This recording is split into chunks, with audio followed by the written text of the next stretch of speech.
Class 9th के सभी विद्यार्थियों, आज मैं आपको हिंदी का वार्षिक परीक्षा के लिए सेट बी बताऊंगा।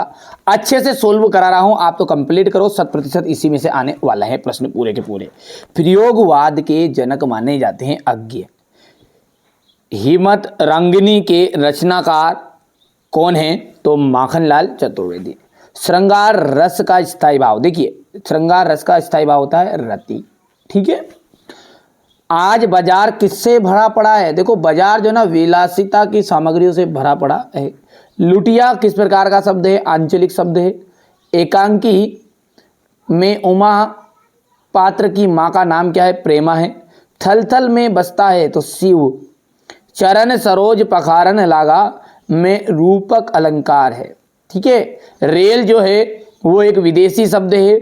हम हाथी पे हल ना जुत पाया, करते हम पे बेल है। डाडे तिब्बत में सबसे खतरे की जगह है। कामायानी, कामायानी क्या है? एक कामायानी जो है ना एक भैया महाकाव्य है। क्या है? महाकाव्य। चपला, चपला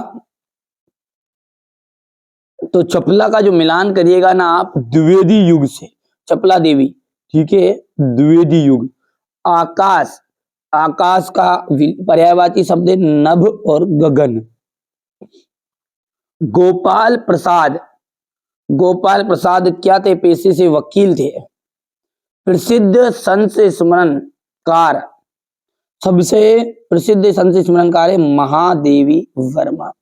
और चांदी का जो कटोरा है वो महात्मा गांधी को दे दिया था महादेवी वर्मा ने, ठीक है भैया। अच्छे से मैंने कहा ना अब की बार 90 बार, ठीक है। ये बच्चे जो है, ये यहाँ पर जो मैं आपको बता रहा हूँ, ये बच्चे है ना 10th क्लास का है। अपना जो रिजल्ट है ऑफलाइन, ये कोचिंग है अपनी, ये ऑफलाइन कोचिंग का 10वीं क्लास का रिजल्ट है।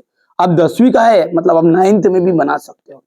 मैं मदद करूंगा आपकी 10वीं में भी पूरी तरह से, 9th में तो कर ही कर रहा हूं, साथ में मैं 10th को भी बिल्कुल फ्री एकदम, 1 रुपया शुल्क नहीं देना है आपको, घबराना नहीं है, ठीक है। भुला दे डर कुछ अलग कर, जिसके मन में ये भावना रहेगी कि जो डर को भुला देगा वही सफलता प्राप्त करेगा।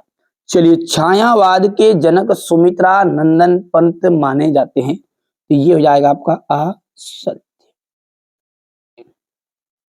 अलंकार का सामान्य अर्थ गहना होता है, बिल्कुल राइट बात है भैया।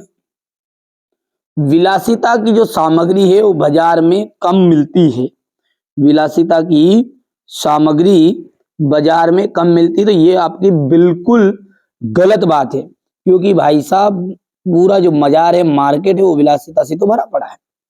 ही मात्र भर निपात शब्द है, तो ये आपका एकदम राइट रहेगा सर। गोपाल प्रसाद स्त्री शिक्षा के समर्थक थे। गोपाल प्रसाद जो है वो स्त्री शिक्षा के समर्थक नहीं थे, ये बात आपका असत्य रहेगा। हरिशंकर परसाई ने कौन सी कहानी, कोई कहानी नहीं लिखी है, असत्य है। अब एक वाक्य में उत्तर है ना। रसखान किनके भक्त थे? रसखान जो है वो श्री कृष्ण के भक्त थे।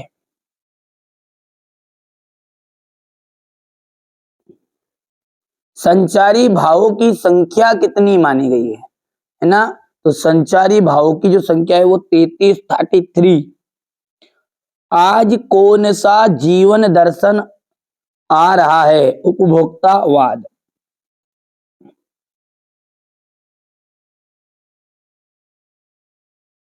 बढ़िया से ध्यान से समझिएगा, है ना।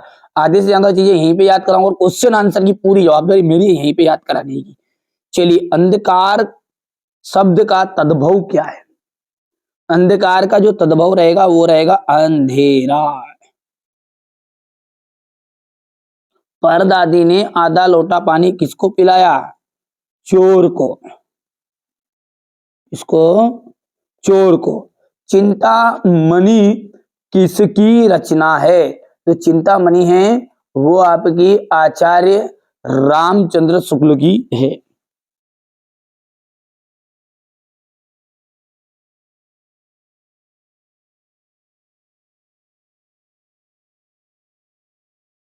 ठीक है भैया, इतनी चीजें क्लियर हैं। अगला देखते हैं क्वेश्चन नंबर जो 6 है आपका, यहां से ये देखिए क्वेश्चन नंबर 6 है, ये आपका क्वेश्चन नंबर 7 है, 8, 9, ठीक है। यहां से अपन इसको देखिए कॉपी में पूरा सॉल्यूशन समझते हैं बढ़िया से। क्वेश्चन नंबर 6 पढ़ते हैं। देखिए राम भक्ति शाखा की प्रमुख विशेषताएं लिखिए। चलिए तो आगे बढ़ते हैं। राम भक्ति शाखा की प्रमुख विशेषताएं लिखिए। देखिए जैसा कि प्रश्न में दिया गया है कि राम भक्ति शाखा, तो आप सिंपल सी बात कह सकते हैं कि इन कवियों के जो भगवान रहे होंगे, इन्होंने सबसे पहले किस प्राथमिकता कौन से भगवान को दी होगी, तो राम भगवान को दी होगी। तो हम पहली विशेषता यही बनेगी कि राम भक्ति शाखा के कवियों के इष्ट देव मर्यादा पुरुषोत्तम राम है। क्या है? राम भक्ति शाखा के कवियों के जो भगवान है, इष्ट देव है, वो क्या रहे हैं? मर्यादा पुरुषोत्तम राम है। अब राम भगवान की जो भक्ति होती है ना, वो दास भाव की होती है, और कृष्ण भगवान को है ना लोग सखा के रूप में मानते हैं, दोस्त के रूप में मानते हैं, मित्र के रूप में मानते हैं। तो यहाँ पर इनकी जो भक्ति है वो दास भाव की है। कौन सी? राम भक्ति शाखा के जो कवि हैं, उन्होंने जो भक्ति की वो दास के भाव की थी। अगला है तीसरा पॉइंट, देखते हैं कि इस शाखा के काव्य में राम के लोक रक्षण के रूप में चित्रण हुआ है। और अंतिम जो है चौथा बिंदु कि इस शाखा के कवियों ने प्रबंध तथा मुक्तक काव्य की रचना की। तो आप 3 पॉइंट कोई से भी कर लेना, पहला, दूसरा और चौथा। तो तीसरा आपको थोड़ा सा टफ लग रहा हो तो सिंपल पॉइंट आपको करने हैं। थोड़ा सा मैं छोटा कर देता हूं ताकि हमारे बच्चों को है ना बढ़िया से कंप्लीट समझ में आए। ठीक है, अच्छे मेहनत करिएगा आप, तो तभी जाकर आप सफलता प्राप्त करोगे। यदि हम आगे की बात करें तो अगला जो क्वेश्चन है वो अथवा रहेगा कि नई कविता की विशेषताएं लिखते हुए 2 प्रमुख कवियों के नाम लिखिए। तो नई कविता की विशेषता क्या है? एक तो लघु मानववाद की प्रतिष्ठा। पहली विशेषता ये लघु मानववाद की प्रतिष्ठा, प्रयोगों में नवीनता, नए बिंबों की खोज और व्यंग प्रधान रचनाएं। फिर से बोलिए, लघु मानववाद की प्रतिष्ठा, प्रयोगों में नवीनता, नए बिंबों की खोज और व्यंग प्रधान रचनाएं। यदि हम इसके प्रमुख कवि की बात करें तो पहला कवि है भवानी प्रसाद मिश्र, जगदीश चंद्र गुप्त और दुष्यंत कुमार। बढ़िया से स्क्रीनशॉट लेते चलिए, अच्छे से तैयारी करनी है ना। चलिए अब आगे बोलते हैं। इस संसार में सच्चा संत कौन कहलाता है? ठीक है, तो इस संसार में जो पक्ष या विपक्ष के चक्कर में नहीं पड़ता, इस सच्चा संत वही है कि जो पक्ष और विपक्ष के चक्कर में नहीं पड़ता, वहां निरपेक्ष भाव से परमात्मा का ध्यान करता है, वही क्या है? सच्चा संत है। ठीक है, स्क्रीनशॉट ले लीजिए और बढ़िया से आप तो कंप्लीट करते चलिए। आगे बढ़ते हैं और अगला प्रश्न है आपका, बंद द्वार की सांकल खोलने के लिए लद्दत ने क्या उपाय सुझाया है? देखिए, ये बंद द्वार का मतलब क्या है? ये है कवयित्री यहां पर जो इसका मतलब है, ठीक है, बंद द्वार का मतलब ये कि जो हमारी आत्मा है वो परमात्मा से मिल रही है, तो हमारा जो सांसारिक लगाव है उसको बंद करके परमात्मा के प्रति जो भाव जोड़ना है उसे अपन कहेंगे यहाँ पर बंद द्वार खोलना। तो जो भी मायावी अंधकार पर विजय प्राप्त कर लेगा, जो भी ये मायावी अंधकार है इस पर विजय प्राप्त कर लेगा, ज्ञानी होकर अज्ञान को दूर भगा देगा, तब उसमें सभी प्राणियों के प्रति समभाव हो जाएगा। क्या बोल रहा है? समझ में आ रहा है कि बंद द्वार की साकल खोलने का मतलब क्या है कि जब भी मायावी अंधकार पर विजय प्राप्त कर लेगा कोई भी, ठीक है, ज्ञानी होकर अज्ञान को दूर भगा देगा, तब उसमें सभी प्राणियों के प्रति समभाव हो जाएगा। और इस तरह कवयित्री में ने समभावी होने का उपाय सुझाया है, जिससे बंद दरवाजे की साकुल खुलेगी। बढ़िया से यहां से स्क्रीनशॉट ले लें। आगे बढ़ते हैं। कालंदी कुल कदम्ब की डारन में कौन सा अलंकार है? देखिए इस पंक्ति में का जो वर्ण है, यहां पर भी का है, यहां भी का है, यहां भी का है। जब एक ही वर्ण की आवृत्ति एक से अधिक बार हो, सुन लो ध्यान से, जब कोई भी ऐसा पंक्ति रहे जिसमें एक ही वर्ण बने, चाहे का हो, चाहे पा हो, चाहे धा हो, कुछ भी हो, यदि एक ही वर्ण की बार बार आवृत्ति हो रही है तो उसमें अनुप्रास अलंकार होगा। यहां पर देखिए इस पंक्ति में का वर्ण की आवृत्ति एक से अधिक बार हो, इसलिए इसमें अनुप्रास अलंकार है। क्वेश्चन नंबर 8 की बात करें। कवि ने गांव को हरता जन मन क्यों कहा है? देखिए गांव की जो शोभा है वो मुस्कुराती सी हरियाली, रंग बिरंगे फूलों और नाना प्रकार के, अच्छा नाना का मतलब क्या, अनेक प्रकार के, गांव की शोभा मुस्कुराती सी हरियाली, रंग बिरंगे फूल, अनेक प्रकार के फल सब्जी आदि है। गांव में गंगा सा मीठा जल मिलता है। गांव की यहाँ छटा मनमोहक है। मनमोहक का मतलब होता है मन को भाने वाली, इसलिए हर आदमी का जो मन है ना वो मोह लेता है। कौन? गांव। ठीक है भाई, समझ में आ रहा है? गांव की तो बात ही अलग है। जब हमारे ग्रामीण स्तर के जो बच्चे हैं वो समझ रहे हैं बातों को। हर व्यक्ति को अपना जो गांव है वो सबसे प्रिय होता है। तो जिसको प्रिय है अपना गांव, कमेंट में आप जरूर बताइएगा और आपके गांव का नाम भी लिखना है ना। तो गांव की शोभा मुस्कुराती सी हरियाली, रंग बिरंगे फूल, अनेक प्रकार के फल सब्जियां आदि। गांव में गंगा सा मीठा जल मिलता है। गांव की छटा मनमोहक है, इसलिए ये मन को मोह लेती है। और इसलिए गांव के कवि कहता है कि गांव हरता जन मन है, मन को हरने वाला। ठीक है, चलिए आगे है। कवि ने पीपल को बड़ा बुजुर्ग क्यों कहा है?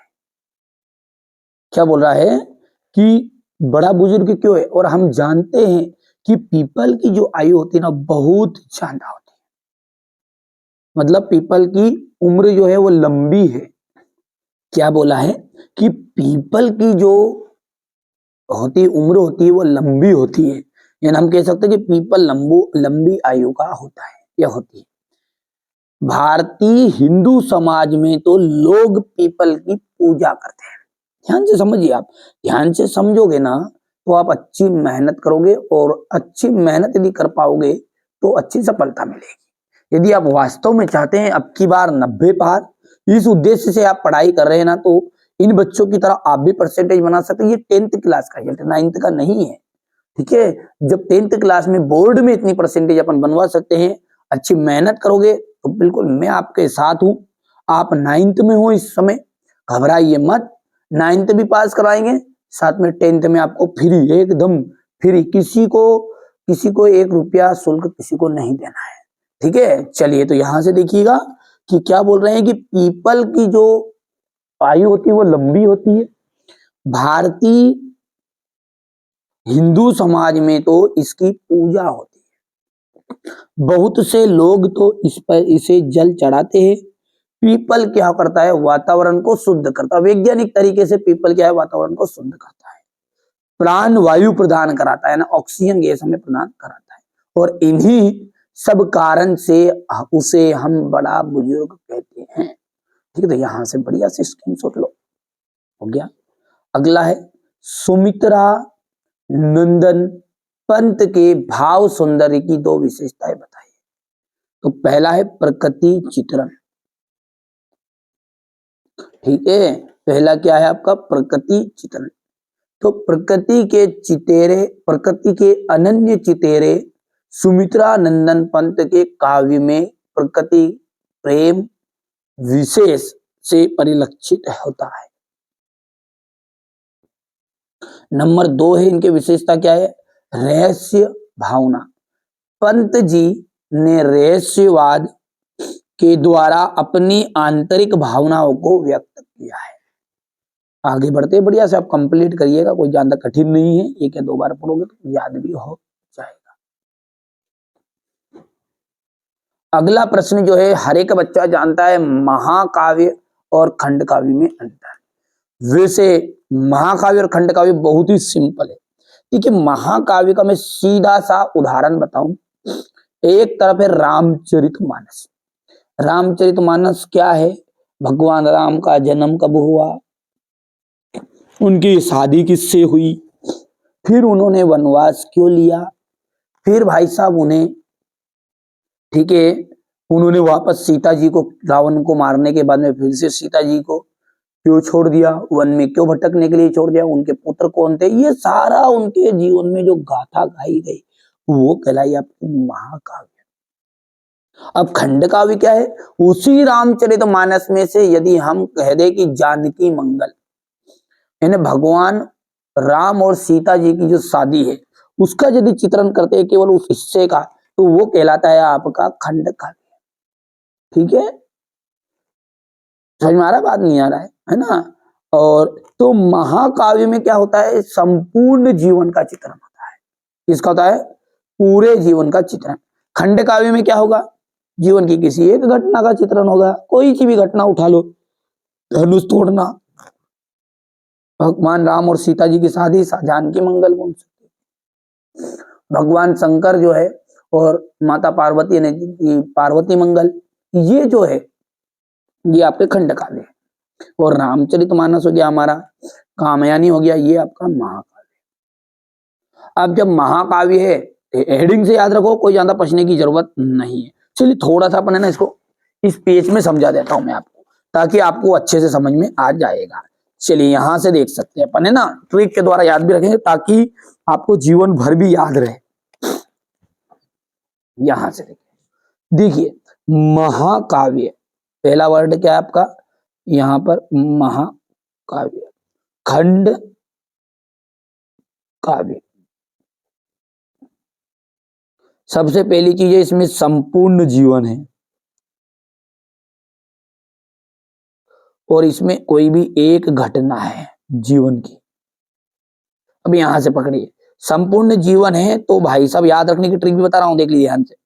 संपूर्ण जीवन है तो पात्र कैसे होंगे? इधर अधिक होंगे, क्योंकि इसमें सब आएगा।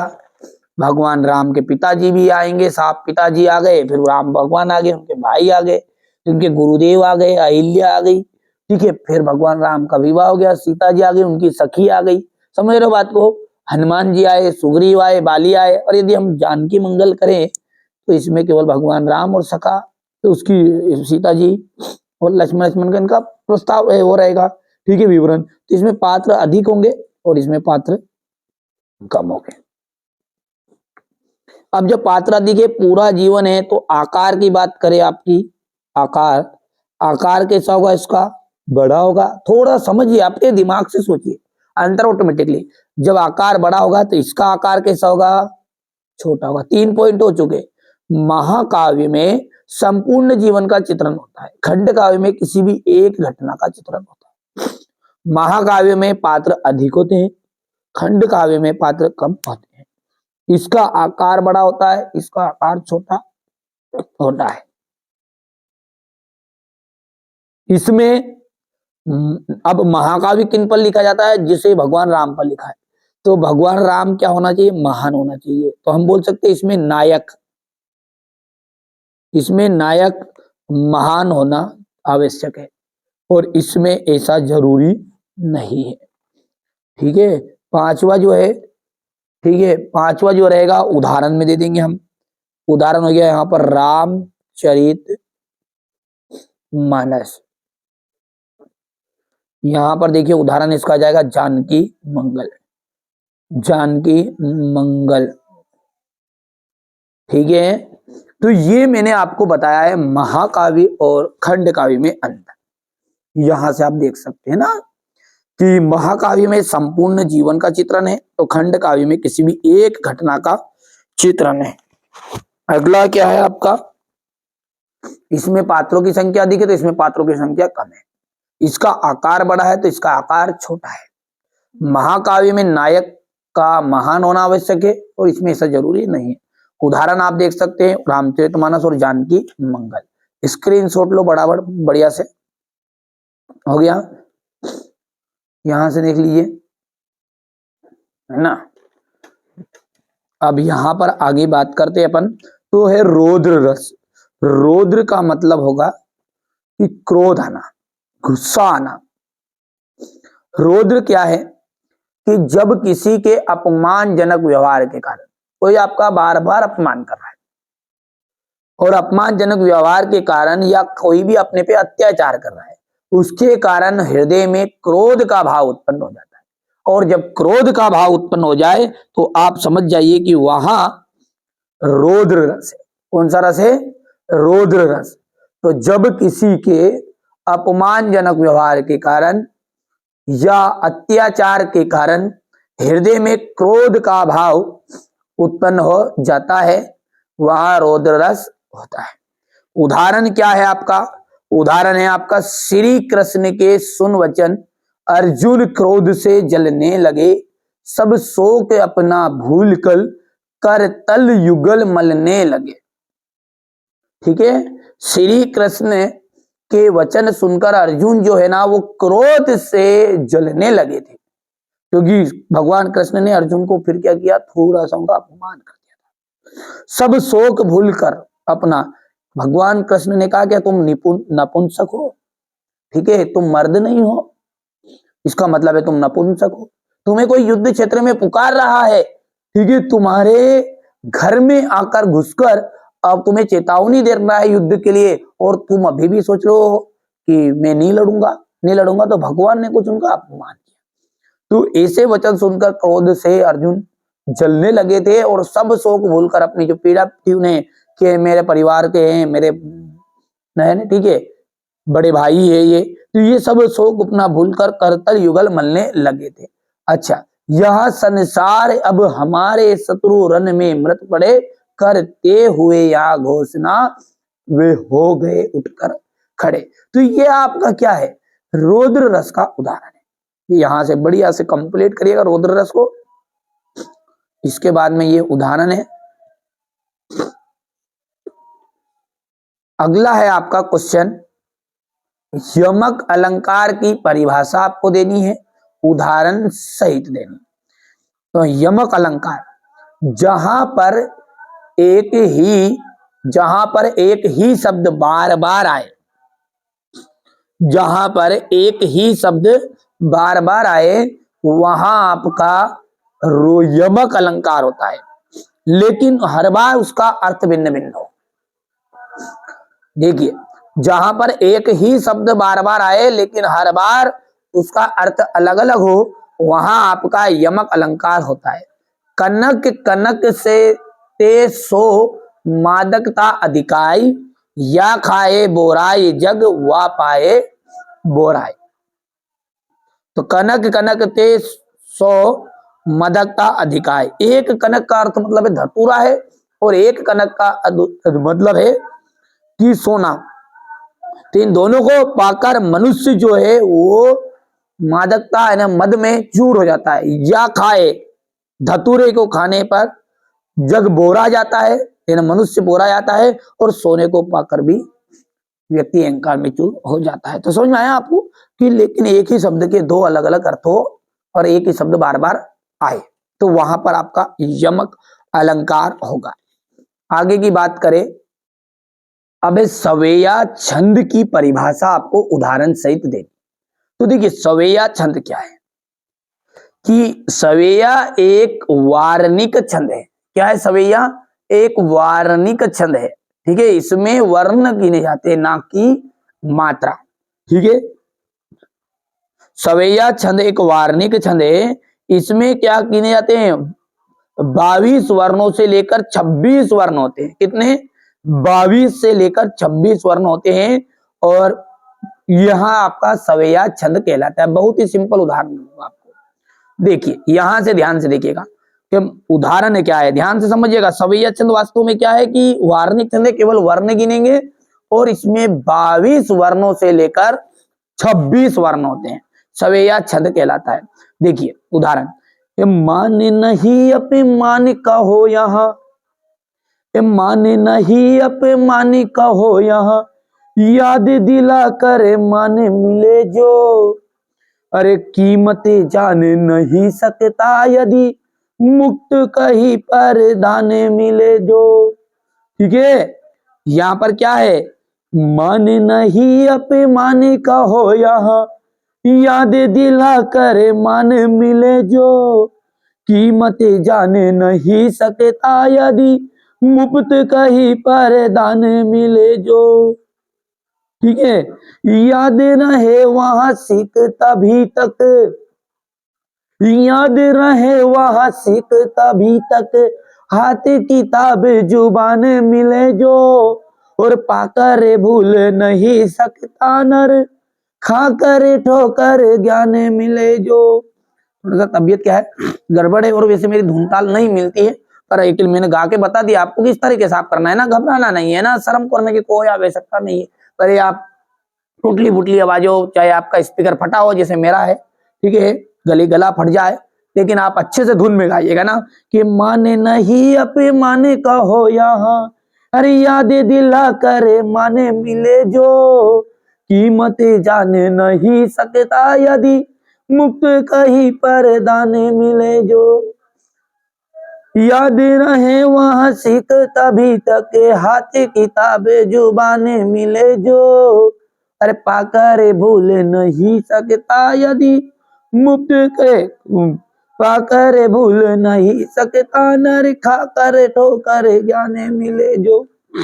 देखिए 1 2 वर्ण गिनिए, 3 4 5 6 7 8 9 10 11 12 13 14 15 16 17 18 19 20 21 22 और 23, तो 22 से लेकर कितने वर्ण थे, 26।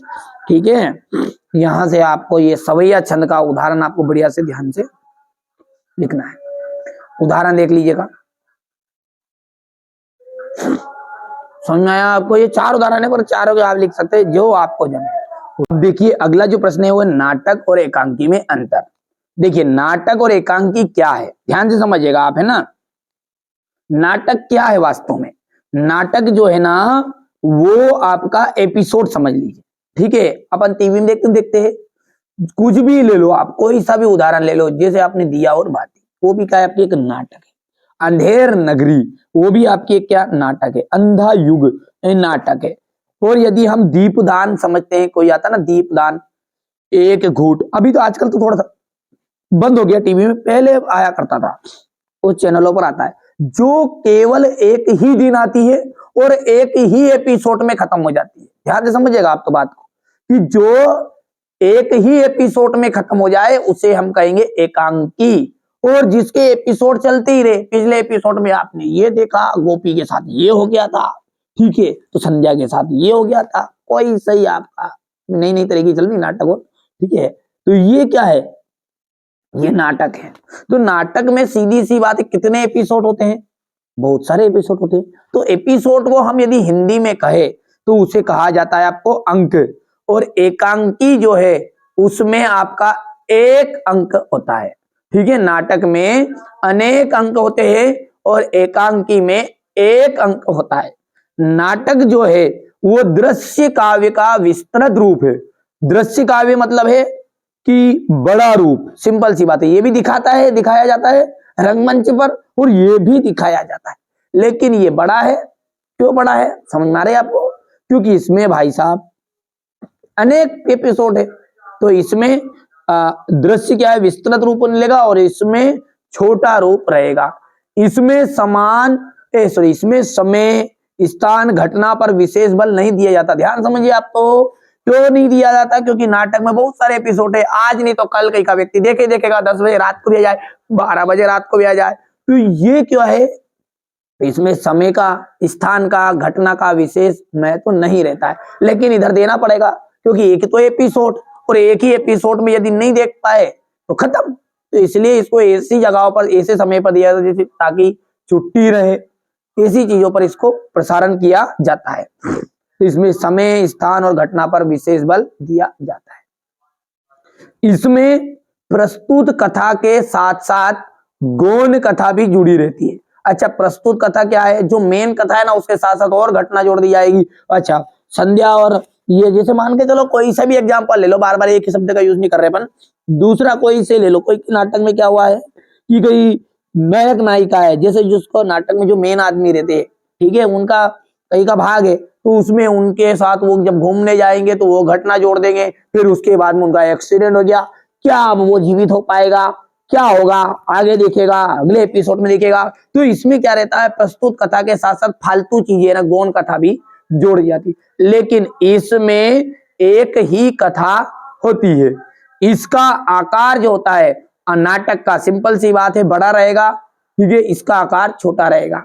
उदाहरण आप देख सकते हैं, अंधेर नगरी चौपट राजा, टकेसर भाजी टकेसर खाजा। अंधेर नगरी, ध्रुव स्वामिनी, अंधा युग, और इधर उदाहरण रहेगा आपका दीपदान एक घूट। तो ये मैंने आपको नाटक और एकांकी में अंतर बताया है, बढ़िया से आप कंप्लीट करेगा। इतना हो गया है। इसके बाद में यहां से ये क्वेश्चन नंबर 4 है आपका, ये 5 है, ये 6 है, ठीक है, बढ़िया से आप तो कंप्लीट करिए।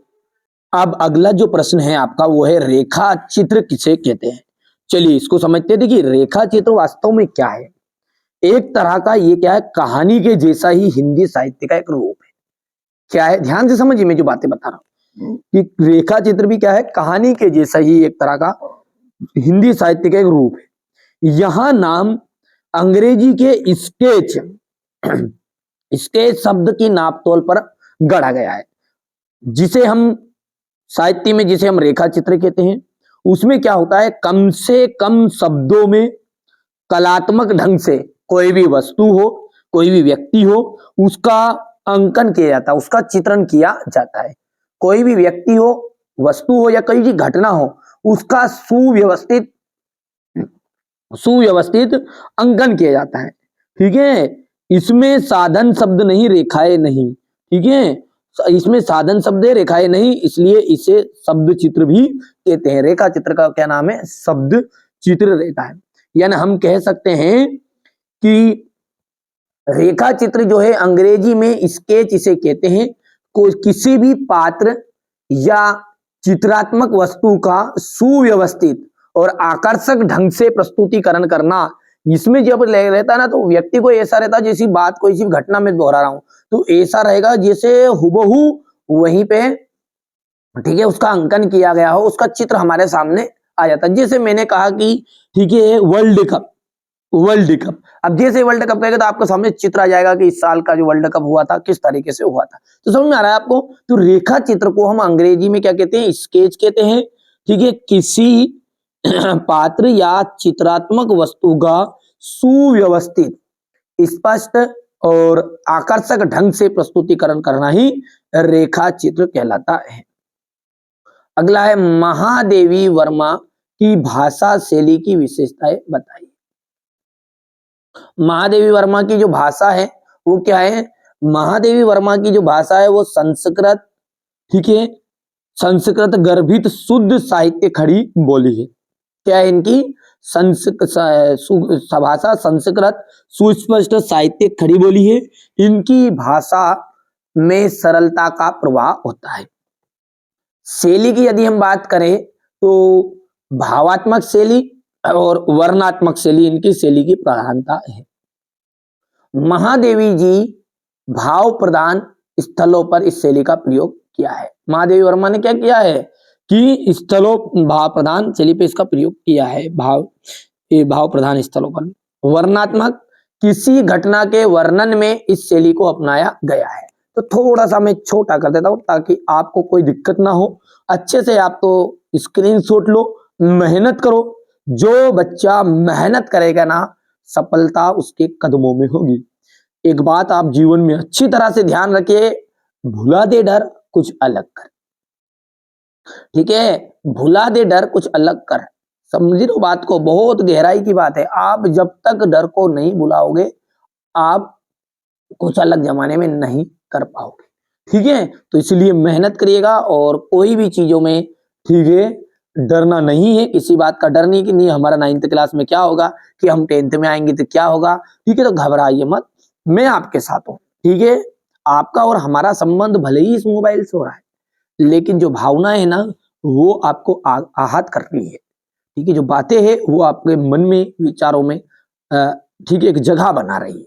तो आप घबराइए मत, मैं हमेशा आपके साथ हूँ, चिंता की कोई जरूरत नहीं है ना। तो चलिए अगला देखते हैं, प्रेमचंद की 2 रचनाएं लिखे, नाम लिखिए। तो देखिए प्रेमचंद की रचनाएं गोदान, निर्मला, कर्मभूमि, रंगभूमि, ये इनकी रचना है। कोई सी भी 2 लिख देना, और भी बहुत सारी है, लेकिन 4 मैंने यहाँ पर लिख भी दिए। अगला है, किन घटनाओं से पता चलता है कि हीरा और मोती में गहरी दोस्ती थी। हीरा और मोती आमने सामने बैठकर, ठीक है, हीरा और जो मोती थे वो आमने सामने बैठकर मुख भाषा में विचारों का आदान प्रदान करते थे। एक चारा खाता था तो दूसरा भी चारा खाने लगता था। ठीक है, समझ में आ रहा है कि हीरा और मोती आमने सामने बैठकर मुख भाषा में, ठीक है, केवल बिना मुंह को हिलाए हुए अच्छे से विचारों का आदान प्रदान करते थे। एक चारा खाता था तो दूसरा भी खाने लगता था। ठीक है, अगला है इसमें आगे चीजें यहां पर लगता, हल या गाड़ी में चलते समय हर एक चाहता कि उस पर ज्यादा वजन आए। दोनों में से दोनों ही चाहते कि मुझ पर, हीरा चाहता था कि अपने पे ज्यादा वजन है, 2 बैल की कथा है ना, तो हर एक चाहता था कि उस पर ज्यादा वजन आए, दोनों साथ रहते। इस तरह अनेक घटनाएं ऐसी थी कि जो बता रही थी कि हीरा और मोती में गहरी दोस्ती है। ठीक है, चलिए इसके बाद में हम आगे देखते हैं, अगला जो प्रश्न है उसको समझेंगे ना। चलिए ये हो गया, स्क्रीनशॉट ले लिया आपने, आप तो बढ़िया से स्क्रीनशॉट लो, है ना भैया। चलिए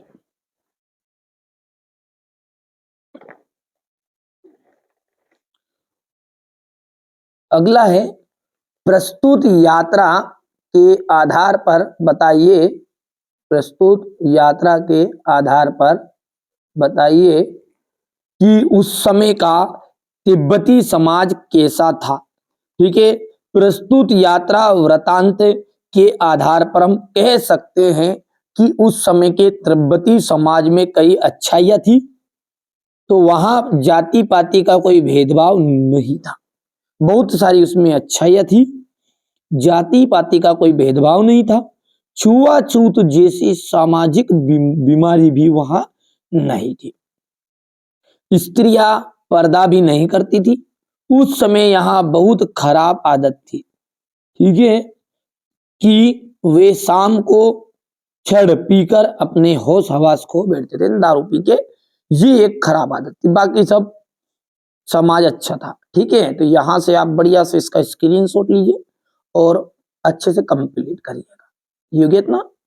चलिए अब आगे बढ़ते हैं और अगला प्रश्न हम देखते हैं, प्रेमचंद के फटे जूते पाठ के आधार पर प्रेमचंद की जो व्यक्तिगत विशेषताएं हैं उनको आपको बताना है। देखो फटे जूते ये बता रहे थे कि निर्धनता, प्रेमचंद की जो आर्थिक स्थिति वो अच्छी नहीं है ये बता रहे थे। स्वाभिमानी, स्वाभिमानी ये है कि प्रेमचंद स्वाभिमानी परिश्रमी व्यक्ति थे। क्या थे? स्वाभिमानी और परिश्रम, ठीक है, व्यक्ति थे। किसी से मांगना उचित नहीं मानते थे। यथार्थवादी, प्रेमचंद बनावटी जीवन की चमक धमक से दूर सादा जीवन जीते थे। ठीक है भैया, तो ये आपका प्रेमचंद के फटे जूते के पाठ के आधार पर प्रेमचंद के व्यक्तिगत की विशेषता है। बढ़िया से मैंने कहा ना, ठीक है, अब की बार 90 पार, इसी टारगेट से हम कार्य कर रहे हैं। वास्तव में चाहते हो कि ये बच्चों की तरह आप 10th में भी टॉपर बनो, तो यहाँ चैनल आपको एकदम फ्री एजुकेशन देगा। किसी को 1 रुपया शुल्क नहीं देना है। 9th में आपकी मदद कर रहे हैं, साथ में 10th में भी करेंगे, कोई दिक्कत थोड़ी है। चलिए अगला देखते हैं। लेखक ने उपभोक्ता संस्कृति को हमारे समाज के लिए चुनौती क्यों कहा है? देखिए, उपभोक्ता संस्कृति ने हमारे समाज को अपनी गिरफ्तार में ले लिया है। प्रचार प्रसार तथा दिखावे के चक्कर में पड़कर हम उन वस्तुओं को भी खरीद रहे हैं जिनकी हमें आवश्यकता नहीं है। समझ मारा बात? क्या कह रहा है ये कि उपभोक्ता संस्कृति ने हमारे समाज को अपनी गिरफ्तार में ले लिया है, यानी कि पूरी तरह अपने काबू में कर लिया है। प्रचार प्रसार का दिखावा जो है, आजकल जमाने में दिखावा ज्यादा चलता है ना? ठीक है, तो कैसा दिखावा चलता है भाई साहब? जेब में यदि किसी के पास में 10,000 रुपये है तो वो दिखावा करने के लिए 10,000 रुपये की ऐसी चीजें खरीदेगा, 9,900 रुपये का वो पर्स लेगा, मतलब मोबाइल ले लिया, कहीं की भी चीज, ठीक है, तो दिखावा ज्यादा करता है और 100 रुपये जेब में रखता है। और जबकि करना क्या चाहिए, 100 रुपये का पर्स लेकर 9,900 रुपये उसमें अंदर रखो, ताकि मुसीबत आए ना जब निकाल के दे दो। समझ रहे हो बात को आप? आपकी वैल्यू वक्त 10,000 की और आप 1 लाख की मोटरसाइकिल यूज कर रहे हो, तो भाई साहब आपकी वैल्यू तो समझिए। आप 10 लाख कमाते हो तो लाख उजाड़ो, यदि आप 10,000 कमाते हो तो 1,000 उजाड़ो, खर्च करो, ठीक है। तो यहाँ पर यही बता रहे कि उपभोक्ता संस्कृति ने हमारे समाज को अपनी गिरफ्तार में ले लिया है। प्रचार प्रसार तथा दिखावे के चक्कर में पड़कर हम उन वस्तुओं को भी खरीद ले रहे हैं जिनकी हमें आवश्यकता या तो है नहीं, और है भी तो बहुत कम है। मतलब या तो हमें नहीं है उन वस्तुओं की, या तो है ही नहीं, और है तो थोड़ी बहुत है। तो इस तरह उपभोक्ता संस्कृति हमारे समाज के लिए चुनौती सिद्ध हो रही है। तो ये आपका क्वेश्चन नंबर 15 है, ठीक है। चलिए इसके बाद में हम अगला प्रश्न देखेंगे। ये स्क्रीनशॉट ले लिया आपने, यहां से ले लो, है ना, प्रश्न का ले लिया। अच्छा थोड़ा छोटा कर दूं ना, ताकि आपको एक ही उसमें काम हो जाए, है ना। चलिए आगे बढ़ते हैं। समास किसे कहते हैं? समास सब जानते हैं। 2 या 2 से अधिक शब्द जब मिलते हैं, शब्द जब वर्ण मिलते हैं ना, तो वो आपका संधि कहलाता है। 2 वर्णों के मेल को संधि कहते हैं और 2 शब्दों के मेल को समास कहते हैं। तो जब 2 या 2 से अधिक शब्द को मिलाते हैं तो एक नए शब्द की रचना होती है, तो उसे हम समास कहते हैं। जैसे यथाशक्ति, दशरथ, पुत्र, हो गया। तद्भव शब्द किसे कहते हैं? तद्भव शब्द ऐसे शब्द जो संस्कृत से परिवर्तित होकर हिंदी प्रचलित हुए हैं। ऐसे शब्द जो संस्कृत से परिवर्तित हुए और हिंदी में प्रचलित हुए, उन्हें हम तद्भव शब्द कहते हैं। उदाहरण के लिए जैसे आगे, माथा, ठीक है, सूरज, भाई, ठीक है, ये मस्तक था तो मस्तक माथा बना, ठीक है, सूर्य था तो सूरज बना, ठीक है, तो भ्राता था तो भाई बना। तो ये क्या है, ऐसे शब्द जो संस्कृत से परिवर्तित हुए और क्या बना, परिवर्तित होकर हिंदी में प्रचलित हुए, उन्हें अपन कहते हैं तद्भव शब्द। बढ़िया से कंप्लीट करिए ना। चलिए आगे बढ़ते हैं। और मृत्यु का तरल दूत किसे कहते हैं? तो बाढ़ में तेज गति से आते घरों, आदमियों, पशुओं, ठीक है, तेज गति से आते हुए घरों, आदमियों, पशुओं, पक्षियों, ठीक है, को डूबाते गिराते हुए पानी को मृत्यु का तरल दूत कहा। यानी बाढ़ में तेज गति से आता हुआ पानी को मृत्यु का तरल दूत कहा है, सीधी सी बात कहें तो बाढ़ के तेज गति से आते घरों, आदमियों, पशुओं और पक्षियों को डुबाते गिरते हुए पानी को ही मृत्यु का तरल दूत कहा गया है। बाढ़ के प्रवाह के कारण अनेक प्राणी मर रहे हैं। क्या कर रहे हैं? मर रहे थे। जनधन की अपार हानि हो रही थी। जो जन मनुष्य है और धन यानी कि हमारी कोई सा भी धन है, जैसे पैसे नहीं, पशुधन हो गया, ठीक है, जो बाकी और धन है हमारे सारे जिनसे हम बेच कर पैसे प्राप्त कर सकते हैं, उनकी अपार हानि हो रही, इसलिए उसे मृत्यु का तरल दूत कहा गया है। यहां से आप बढ़िया से कंप्लीट करिएगा, है ना, स्क्रीनशॉट ले लीजिए, है ना। अगला देखते हैं, समाज में महिलाओं को उचित गरिमा दिलाने हेतु आप कौन कौन से प्रयास कर सकते हैं। तो समाज में महिलाओं को उचित गरिमा दिलाने के लिए हमारा दायित्व है कि इसका प्रारंभ घर से ही करना चाहिए, मतलब खुद के घर में। यदि हम बहन बेटी भाई बहन को एक समान महत्व देंगे, उनका लालन पालन शिक्षा दीक्षा में सभी में दोनों को समान सुविधाएं दे, तो इस तरीके से कैसे प्रयास करके महिलाओं को उचित गरिमा दिला सकते हैं। हो गया भैया, बढ़िया से, है ना। आगे बढ़ते हैं ना भैया। चलिए, इसके बाद में अगला जो क्वेश्चन है वो यहां से देखिएगा, 18वां क्वेश्चन है आपका। और 18वां जो क्वेश्चन है वो कुछ इस तरह का रहेगा आपका। मैं पहले प्रश्न भी बता देता हूं आपको, कोई दिक्कत नहीं है ना। अच्छे से आपको मेहनत करना है जी। यहां से जो 18वां क्वेश्चन है वो कुछ इस तरह का रहेगा। ये पका पकी के कार ने सब जग रहा भुलान, निरपक होय के हरि भजे सोई संत सुजान। समझ में रहा बात को।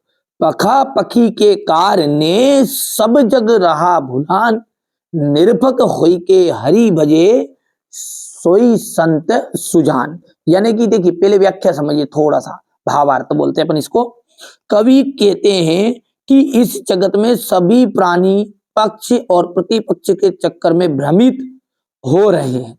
आशय है कि अपने और पराये का जो भाव है उसने सभी को भ्रम में डाल रखा है, और संसार का जो प्राणी है परमात्मा के भजन में लग जाता है, वहां चतुर सज्जन होता है।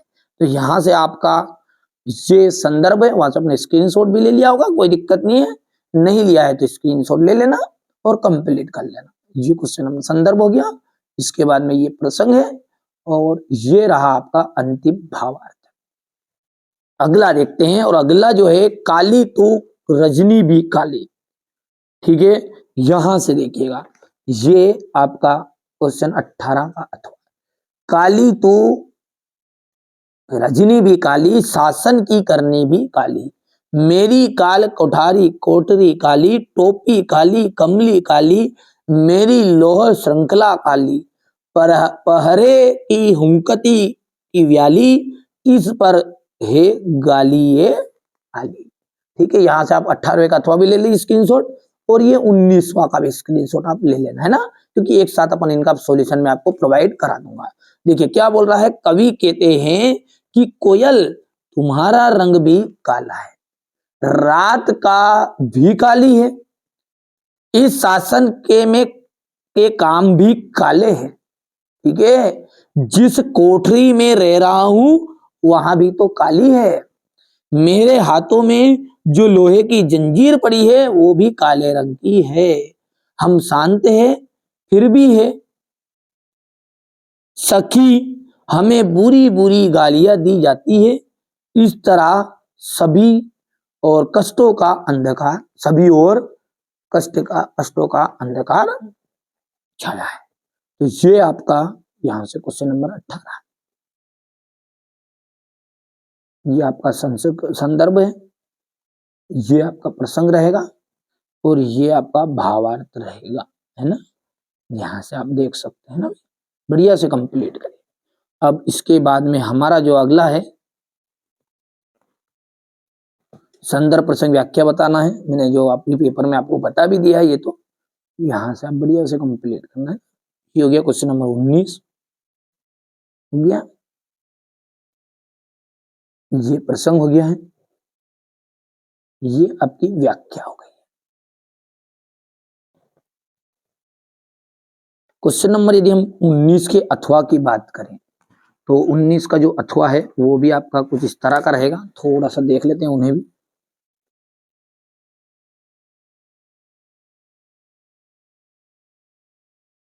यहां से आप बढ़िया से स्क्रीनशॉट लो। ये 19 है। 20वें का भी आप स्क्रीनशॉट ले लो पहले मेरे हिसाब स्तर से।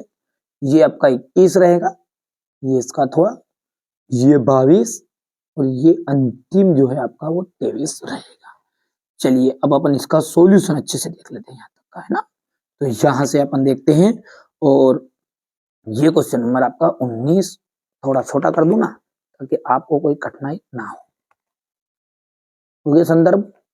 संदर्भ के बाद में आएगा आपका प्रसंग, प्रसंग के बाद में आएगा आपकी व्याख्या। हो गया।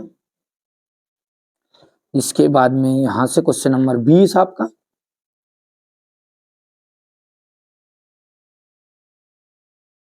हो गया। यहां से ये 20 के बाद में ये अथवा 20 का अथवा मेरे विद्यालय पर एक अनुच्छेद देना है।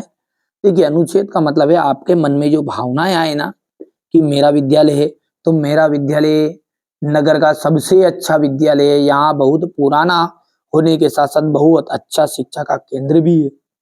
यहाँ के विद्यार्थी प्रदेश में तथा देश में अच्छे अच्छे पदों पर कार्य कर रहे हैं। प्रतिवर्ष चिकित्सा तथा इंजीनियरिंग का के क्षेत्र में अच्छा प्रवेश होता है इस विद्यालय के कारण। ठीक है, यहाँ पर जो पढ़ाया जाता है उसके कारण। पिछले वर्ष कई विद्यार्थी आईआईटी में चयनित हुए थे। इसी वर्ष हमारे विद्यालय में क्रिकेट टीम ने